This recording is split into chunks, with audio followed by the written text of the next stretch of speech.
Main बात यह है कि हमारे प्रधानमंत्री को कॉम्प्रोमाइज कर दिया गया। किसने किया है, कैसे किया है, ये हिंदुस्तान की जनता को सोचना है। बड़ा दुर्भाग्य है कि राहुल गांधी जैसे नकारात्मक सोच रखने वाले नेता देश को आज गुमराह या भ्रमित करने की कोशिश कर रहे हैं। और वो इसलिए बेचा है क्योंकि कॉम्प्रोमाइज्ड, सिर्फ आपको नहीं बेचा है, देश को बेचा है या भ्रमित करने की कोशिश कर रहे हैं। मैं घोर निंदा करता हूं राहुल गांधी जी की।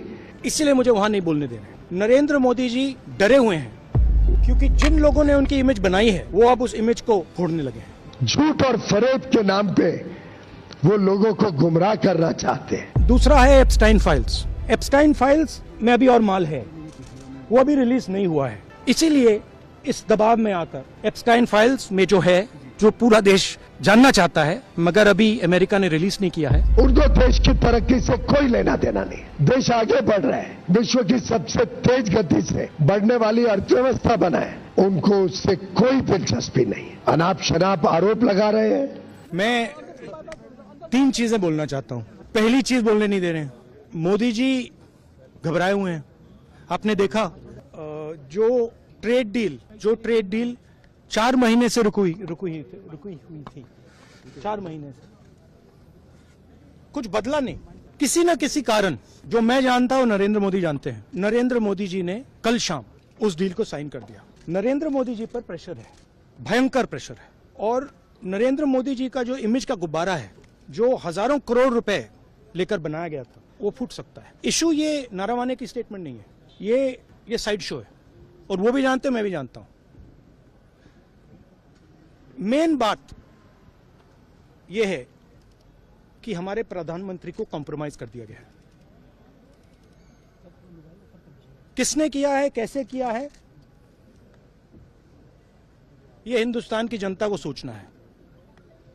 मगर इतिहास में पहली बार, हिस्ट्री में, एलओपी को प्रेसिडेंशियल एड्रेस में नहीं बोलने दिया है। बाहर बोल दीजिए, जो अंदर नहीं कहा दिया जा रहा है। वो तो ऑटोमेटिकली होगा। बट ये आप समझिए, और हिंदुस्तान के जो किसान हैं, आप सब समझिए कि इस ट्रेड डील में आपकी मेहनत को, आपके खून पसीने को नरेंद्र मोदी जी ने बेच दिया है। और वो इसलिए बेचा है क्योंकि कॉम्प्रोमाइज्ड है। सिर्फ आपको नहीं बेचा है, देश को बेचा है। इसलिए मुझे वहां नहीं बोलने देना है। नरेंद्र मोदी जी डरे हुए हैं क्योंकि जिन लोगों ने उनकी इमेज बनाई है, वो अब उस इमेज को फोड़ने लगे हैं। धन्यवाद। पीएम पे जो आप कह रहे हैं कि प्रेशर क्या है और क्या दबाव है पीएम के ऊपर जो आपको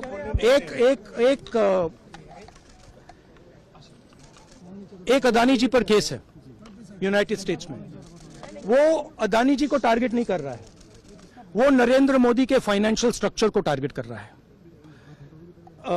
एक वो है। दूसरा है एप्स्टाइन फाइल्स। एप्स्टाइन फाइल्स में अभी और माल है, वो अभी रिलीज नहीं हुआ है।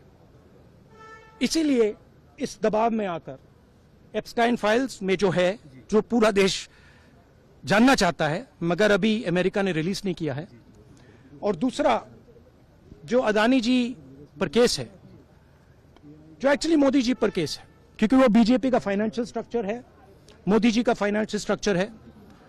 तो ये 2 प्रेशर पॉइंट्स हैं। और आप ये बात समझ लो, देश ये समझ ले कि प्रधानमंत्री कॉम्प्रोमाइज्ड है। उनका बस चले तो जिस प्रकार से यूपीए के राज में, कांग्रेस के राज में 10 वर्षों में उन्होंने भारत की अर्थव्यवस्था को ध्वस्त कर दिया था, फ्रेजाइल 5 इकोनॉमी बना दी, महंगाई से लोगों को परेशान कर दिया, विकास यात्रा ठप कर दी। उनका बस चलेगा तो भारत को फिर एक बार उसी प्रकार से देखना चाहेंगे। और मुझे नहीं लगता भारत का एक भी व्यक्ति, एक भी नागरिक उनके इस भ्रामक सोच के साथ अपने आप को जोड़ सकता है। राहुल गांधी जी एक नकारात्मक सोच के प्रतीक हैं और उनके साथ जुड़कर डीएमके पार्टी के नेता हो, तृणमूल के नेता हो, चाहे वो समाजवादी पार्टी के नेता हो, इन सभी ने शायद भारत के उज्जवल भविष्य, हमारे युवा युवतियों को जो नए अवसर मिल रहे हैं, जो हमारा उद्योग तेज गति से आगे प्रगति करने के लिए तट पर है, जो नए नए क्षेत्र आर्टिफिशियल इंटेलिजेंस हो, सेमीकंडक्टर्स हो, क्रिटिकल मिनरल्स हो, नए नए अति आधुनिक जो क्षेत्र खुल रहे हैं, उसमें जो हमें यूनाइटेड स्टेट्स ऑफ अमेरिका से मदद मिल सकती है, जो वहां से हमें सामान मिल सकता है, high quality high performance data centres Bharat में आ सकते हैं, लाखों करोड़ रुपए का जो निवेश हम भारत में आकर्षित करने में जुटे हुए हैं। राहुल गांधी जी को क्या मिर्ची लगती है?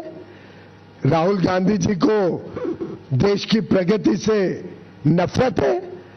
राहुल गांधी जी को हमारी बहनों से, हमारे युवा युवतियों से कोई नाराजगी है जो उनका उज्जवल भविष्य उनसे देखा नहीं जाता है?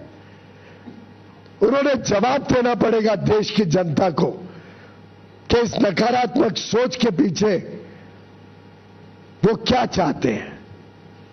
और मित्रों, मैं पूरी तरीके से निंदा करता हूं राहुल गांधी जी और उनके सभी पार्टी और मित्र पक्ष के नेताओं का, जो इस प्रकार की ओछी सोच, नकारात्मक सोच फैलाने का पाप कर रहे हैं।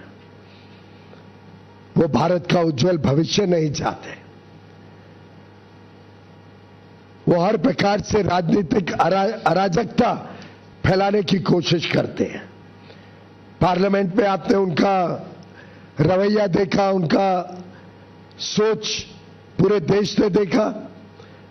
वो हमारे आर्मी के जवानों पर कम विश्वास करते हैं, हमारे सेना के ऊपर प्रश्न चिन्ह उठाते हैं, हमारे उद्योग जगत के भविष्य को